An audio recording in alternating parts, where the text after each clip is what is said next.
Story 11 of Sea Stories. Sea Stories. Story 11 The Man in the Cannon. One of the carronades of the battery, a 24-pounder, had broken loose. This is the most dangerous accident that can possibly take place on shipboard. Nothing more terrible can happen to a sloop of war in open sea and under full sail. A cannon that breaks its moorings suddenly becomes some strange, supernatural beast. It is a machine transformed into a monster.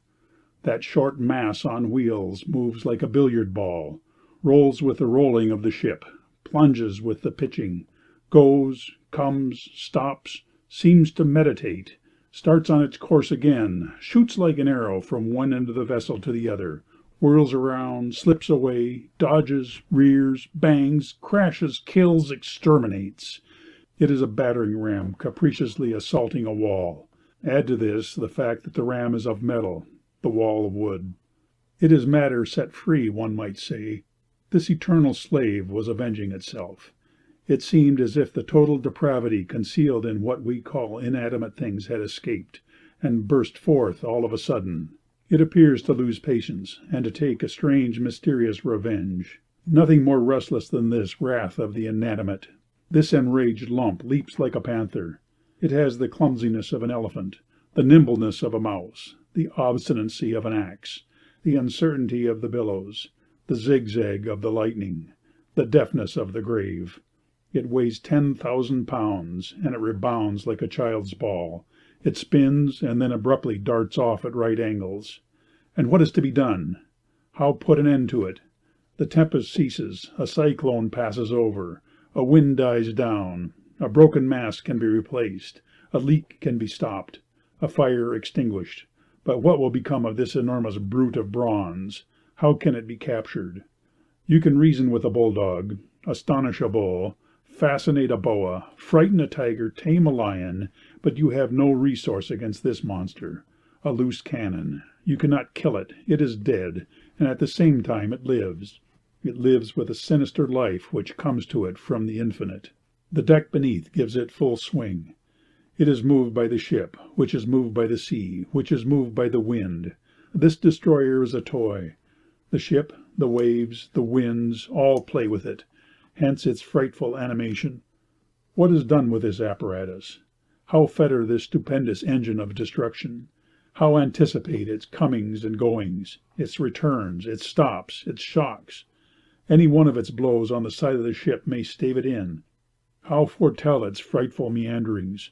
It is dealing with a projectile, which alters its mind, which seems to have ideas and changes its direction every instant. How check the course of what must be avoided? The horrible cannon struggles, advances, backs, strikes right, strikes left, retreats, passes by, disconcerts expectation, grinds up obstacles, crushes men like flies. All the terror of the situation is in the fluctuations of the flooring. How fight an inclined plane subject to caprices? The ship has, so to speak, in its belly, an imprisoned thunderstorm, striving to escape, something like a thunderbolt rumbling above an earthquake. In an instant the whole crew was on foot. It was the fault of the gun captain, who had neglected to fasten the screw nut of the mooring chain, and had insecurely clogged the four wheels of the gun carriage. This gave play to the sole and the framework, separated the two platforms, and finally the breeching. The tackle had given way, so that the cannon was no longer firm on its carriage.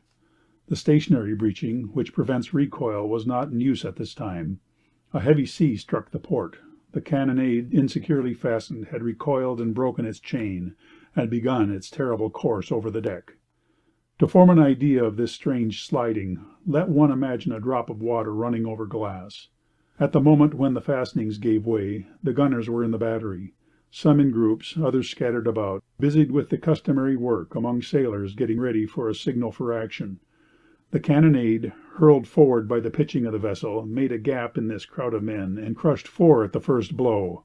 Then sliding back and shot out again as the ship rolled, it cut in two a fifth unfortunate, and knocked a piece of the battery against the larboard side with such force as to unship it. This caused the cry of distress just heard. All the men rushed to the companionway. The gun deck was vacated in a twinkling. The enormous gun was left alone. It was given up to itself. It was its own master, the master of the ship.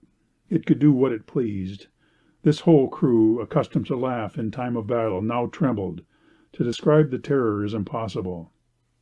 Captain Boisberthelot and Lieutenant La Vieuville, although both dauntless men, stopped at the head of the companionway, and dumb, pale, and hesitating, looked down on the deck below. Someone elbowed past and went down. It was their passenger, the peasant, the man on whom they had just been speaking a moment before. Reaching the foot of the companionway, he stopped. The cannon was rushing back and forth on the deck. One might have supposed it to be a living chariot of the apocalypse. The marine lantern, swinging overhead, added a dizzying shift of light and shade to the picture. The form of the cannon disappeared in the violence of its course, and it looked now black in the light, now mysteriously white in the darkness. It went on in its destructive work. It had already shattered 4 other guns and made 2 gaps in the side of the ship, fortunately above the water line, but where the water would come in case of heavy weather. It rushed frantically against the framework. The strong timbers withstood the shock. The curved shape of the wood gave them great power of resistance, but they creaked beneath the blows of this huge club, beating on all sides at once with a strange sort of ubiquity. The percussions of a grain of shot shaken in a bottle are not swifter or more senseless. The 4 wheels passed back and forth over the dead men, cutting them, carving them, slashing them, till the 5 corpses were a score of stumps, rolling across the deck. The heads of the dead men seemed to cry out. Streams of blood curled over the deck with the rolling of the vessel. The planks, damaged in several places, began to gape open. The whole ship was filled with the horrid noise and confusion. The captain promptly recovered his presence of mind, and ordered everything that could check and impede the cannon's mad course to be thrown through the hatchway down on the gun deck. Mattresses, hammocks, spare sails, rolls of cordage, bags belonging to the crew, the bales of counterfeit assignats, of which the corvette carried a large quantity, a characteristic piece of English villainy regarded as legitimate warfare. But what could these rags do? As nobody dared to go below to dispose of them properly, they were reduced to lint in a few minutes. There was just enough sea to make the accident as bad as possible. A tempest would have been desirable, for it might have upset the cannon, and with its 4 wheels once in the air, there would be some hope of getting it under control. Meanwhile, the havoc increased. There were splits and fractures in the masts, which are set into the framework of the keel and rise above the decks of a ship like great round pillars. The convulsive blows of the cannon had cracked the mizzenmast and had cut into the mainmast. The battery was being ruined. 10 pieces out of the 30 were disabled. The breaches in the side of the vessel were increasing. The corvette was beginning to leak. The old passenger, having gone down to the gun deck, stood like a man of stone at the foot of the steps. He cast a stern glance over this scene of devastation. He did not move. It seemed impossible to take a step forward. Every movement of the loose cannonade threatened the ship's destruction. A few moments more, and shipwreck would be inevitable. They must perish or put a speedy end to the disaster. Some course must be decided on, but what? What an opponent was this cannonade! Something must be done to stop this terrible madness, to capture this lightning, to overthrow this thunderbolt. Boisberthelot said to La Vieuville, "Do you believe in God, Chevalier?" La Vieuville replied, "Yes." "No." "Sometimes." "During a tempest?" "Yes, and in moments like this." "God alone can save us from this," said Boisberthelot. Everybody was silent, letting the cannonade continue its horrible din. Outside, the waves beating against the ship responded with their blows to the shocks of the cannon. It was like 2 hammers alternating. Suddenly, in the midst of this inaccessible ring, where the escaped cannon was leaping, a man was seen to appear, with an iron bar in his hand. He was the author of the catastrophe, the captain of the gun, guilty of criminal carelessness, and the cause of the accident, the master of the cannonade. Having done the mischief, he was anxious to repair it. He had seized the iron bar in one hand, a tiller rope with a slip noose in the other, and jumped down the hatchway to the gun deck. Then began an awful sight, a titanic scene, the contest between gun and gunner, the battle of matter and intelligence, the duel between man and the inanimate.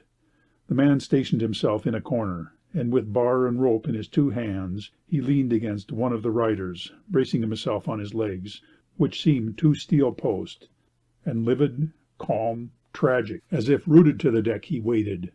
He waited for the cannon to pass by him. The gunner knew his gun, and it seemed to him as if the gun ought to know him. He had lived long with it. How many times he had thrust his hands into its mouth. It was his own familiar monster. He began to speak to it as if it were his dog. "Come," he said. Perhaps he loved it. He seemed to wish it to come to him. But to come to him was to come upon him, and then he would be lost. How could he avoid being crushed? That was the question. All looked on in terror. Not a breast breathed freely, unless perhaps that of the old man, who was alone in the battery with the two contestants, a stern witness.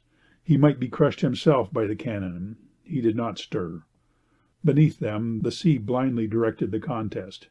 At the moment when the gunner, accepting his frightful hand-to-hand conflict, challenged the cannon, some chance rocking of the sea caused the cannonade to remain for an instant motionless, and as if stupefied. "Come now," said the man. It seemed to listen. Suddenly it leapt towards him. The man dodged the blow. The battle began. Battle unprecedented. Frailty struggled against the invulnerable. The gladiator of flesh attacking the beast of brass. On one side brute force, on the other a human soul. All this was taking place in semi-darkness. It was like the shadowy vision of a miracle. A soul! Strange to say, one would have thought the cannon also had a soul, but a soul full of hatred and rage. This sightless thing seemed to have eyes. The monster appeared to lie in wait for the man. One would have at least believed that there was a craft in this mass. It also chose its time. It was a strange, gigantic insect of metal, having or seeming to have the will of a demon. For a moment this colossal locust would beat against the low ceiling overhead. Then it would come down on its four wheels like a tiger on its four paws, and begin to run at the man. He, supple, nimble, expert, writhed away like an adder from all these lightning movements. He avoided a collision, but the blows which he parried fell against the vessel, and continued their work of destruction. An end of broken chain was left hanging to the cannonade. This chain had in some strange way become twisted about the screw of the cascabel. One end of the chain was fastened to the gun carriage. The other, left loose, whirled desperately about the cannon, making all its blows more dangerous. The screw held it in a firm grip, adding a thong to a battering ram, making a terrible whirlwind around the cannon, an iron lash in a brazen hand. This chain complicated the contest. However, the man went on fighting. Occasionally it was the man who attacked the cannon. He would creep along the side of the vessel, bar and rope in hand, and the cannon, as if it understood, and as though suspecting some snare, would flee away. The man, bent on victory, pursued it. Such things cannot long continue. The cannon seemed to say to itself, all of a sudden, "Come now, make an end of it," and it stopped. One felt that the crisis was at hand. The cannon, as if in suspense, seemed to have, or really had, for to all it was a living being, a ferocious malice prepense. It made a sudden quick dash at the gunner. The gunner sprang out of the way, let it pass by, and cried out to it with a laugh, "Try it again!" The cannon, as if enraged, smashed a cannonade on the port side, and then again, seized by the invisible sling which controlled it, it was hurled to the starboard side, at the man who made his escape. 3 cannonades gave way under the blows of the cannon, then, as if blind and not knowing what more to do, turned its back on the man, rolled from stern to bow, injured the stern, and made a breach in the planking of the prow. The man took refuge at the foot of the steps, not far from the old man who was looking on. The gunner held his iron bar in rest. The cannon seemed to notice it, and without taking the trouble to turn around, slid back on the man, swift as the blow of an axe. The man, driven against the side of the ship, was lost.